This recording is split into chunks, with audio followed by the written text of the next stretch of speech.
Hello बच्चों, let's read the question. The question says the incorrect statement among the following is. Option A में दे रखा है order of arrangement is the basic aspect to classify solid into amorphous or crystalline. B में दे रखा है each constituents of a crystalline solid has a definite geometry shape. सी में दे रखा है in crystalline as well as amorphous solid periodically repeating pattern of constituents can be absorbed. और D में दे रखा है none of the above.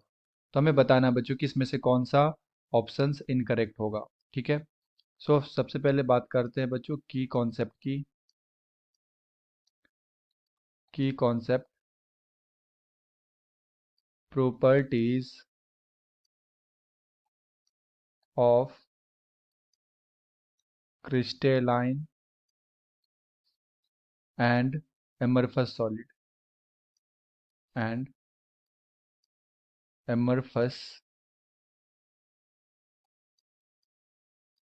Solid. तो सबसे पहले अगर हम लोग बात करें बच्चों यहाँ पे crystalline solid,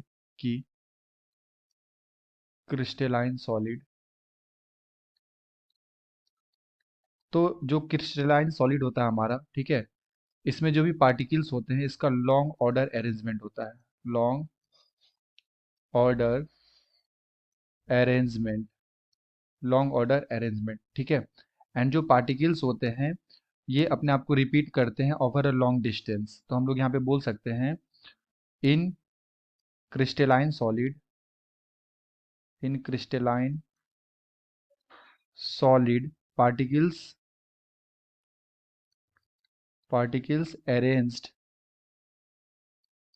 particles arranged in a definite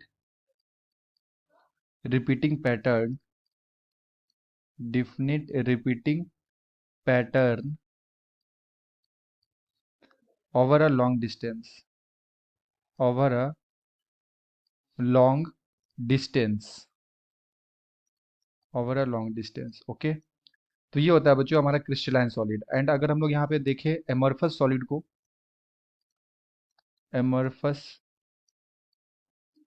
solid, तो इसमें जो पार्टिकल्स होते हैं ना, इसका जो अरेंजमेंट होता है ये शॉर्ट ऑर्डर होता है, short order arrangement, order arrangement. And हम लोग यहाँ पे बोल सकते हैं in amorphous solid, in amorphous solid regular periodically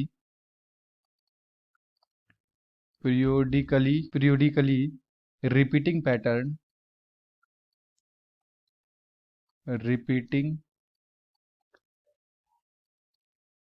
pattern is observed over a short distance. Yes, तो बेसिकली जो हमारा एमरफस सॉलिड होता है बच्चों ये शॉर्ट ऑर्डर अरेंजमेंट होता है। एंड एमरफस सॉलिड में भी पैटर्न रिपीट होते हैं but at a very short distance, ठीक है। तो शॉर्ट डिस्टेंस के बाद ये पैटर्न अपने आप का क्या करता है, रिपीट करता है। ओके, तो अगर हम लोग यहाँ पे ऑप्शंस को चेक करें तो सबसे फर्स्ट ऑप्शन में दे रखा है order of arrangement is the basic aspect to classify solid into amorphous और क्रिस्टलाइन। तो यस, जो ऑर्डर होता है अरेंजमेंट, ठीक है, जो भी पार्टिकल्स का अरेंजमेंट होता है और उसका जो ऑर्डर होता है इससे हम लोग डिटरमाइन कर सकते हैं कि कौन सा एमरफस सॉलिड है एंड कौन सा क्रिस्टलाइन सॉलिड है। तो first statement is true. Second में दे रखा है each constituents of A crystalline solid has a definite geometry. तो यस, जो हमारा क्रिस्टलाइन सॉलिड होता है बच्चों ये लॉन्ग ऑर्डर अरेंजमेंट होता है। तो जो भी इसका स्ट्रक्चर आता है, जो ज्योमेट्री आता है वो भी क्या होता है, एक डिफिनिट होता है। तो सेकंड ऑप्शन भी क्या होगा हमारा, करेक्ट होगा। सी में दे रखा है in crystalline as well as amorphous solid periodically repeating pattern of constituents can be observed। तो यस, जो पैटर्न होता है बच्चों क्रिस्टलाइन सॉलिड का एंड अमorphous सॉलिड का, ये क्या होता है, रिपीटिंग होता है, repeating pattern over a long distance. जो क्रिस्टलाइन में होते हैं ये पैटर्न अपने आप का रिपीट करता है over a long distance and amorphous solid में क्या होता है, pattern observed over a short distance. ठीक है, तो थर्ड स्टेटमेंट भी क्या बच्चों, ट्रू है। तो हमसे क्या पूछा गया था क्वेश्चन में, इनकरेक्ट स्टेटमेंट्स हो। यहाँ पे ए बी सी तीनों क्या है हमारा, करेक्ट है। तो यहाँ पे आंसर क्या हो जाएगा हमारा, डी हो जाएगा, none of the above. So the correct answer is option D. Hope you have understood it well. Best of luck. Thank you.